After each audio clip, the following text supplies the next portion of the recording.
What's up, everybody? I'm back again with another update. This weekend was fantastic. Everything that I needed to get done, I got done.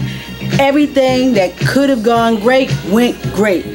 First off, we had the Baltimore African American Book Festival at the Enoch Pratt Library, hosted by Chris Hicks. Hicks, I want to thank you for giving us authors another venue to promote our work.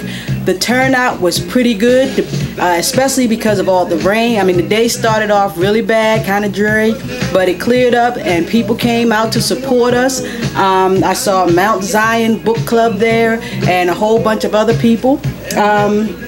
I met tons of new authors, and of course I hung out with some of my old friends that have been around on the scene for a while and who have been helping anybody and everybody. We were all kind of walking around sharing and telling each other, giving each other tips on what we need to do and giving each other contact information so that we can help each other.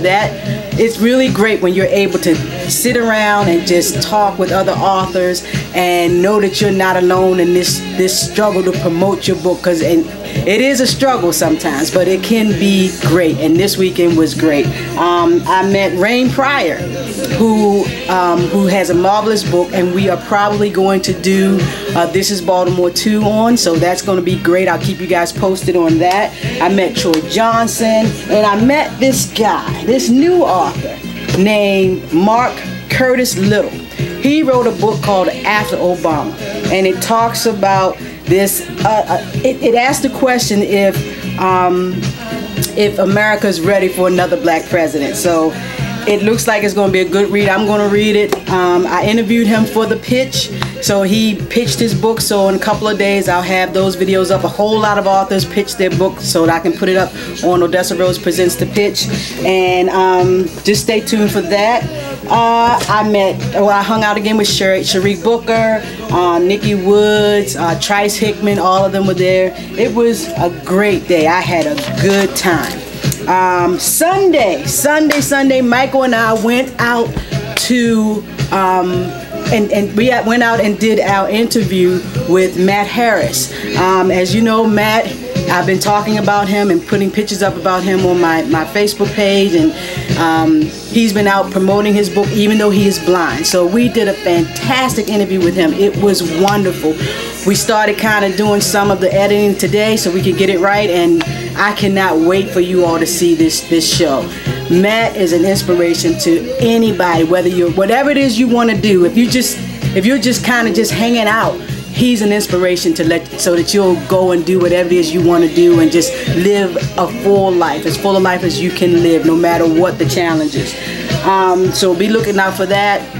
And we're going to try to get the Enoch Pratt Free Library to host the premiere for that, because like I said, we're trying to take This is Baltimore 2 to the next level.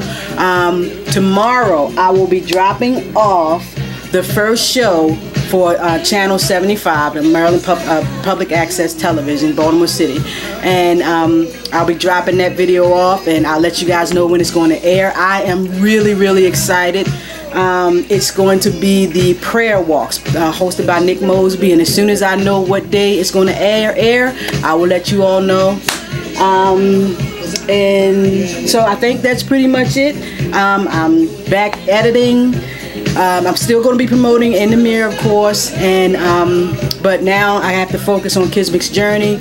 I'm still waiting to hear from the publisher. Hopefully they'll take it, but if they don't, there are other publishers out there, including myself. So I can put now that one of the panels that Chris Hicks had was about publishing and this whole thing of waiting for a publisher, whether you should be traditionally published or should you self-publish, use the boutique publishers, all of that.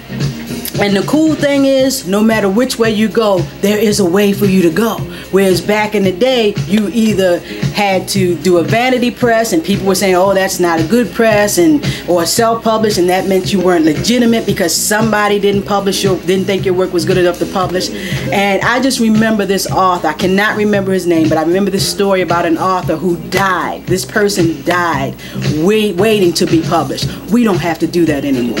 If a big publisher or a small publisher doesn't want to publish your work, you can publish it. And the cool thing is, if you get enough buzz going, those big publishers and small publishers will come to you. You won't even have to wait. So I said just get out there and do it. If I can do it, you can do it. I didn't think I could. I published traditionally twice. This is the first time that I am self-publishing, and it is great. I'm having a good time. It is hard work. Don't get me wrong. It is hard. But again, I have a great support system. Mike, the kids, my family, my friends. So as long as you got people behind you and you're willing to do the work, you'll get it done. You'll get it done. So stay tuned. I'll see you guys on Wednesday. I'm going to try to post on Monday, Wednesday, and Friday. And if I get some time, some extra stuff. But I got a whole lot of other stuff I gotta do. But I thank you guys, and I will see you soon. Stay tuned for Wednesday. You're going to have something. I got something fun for you.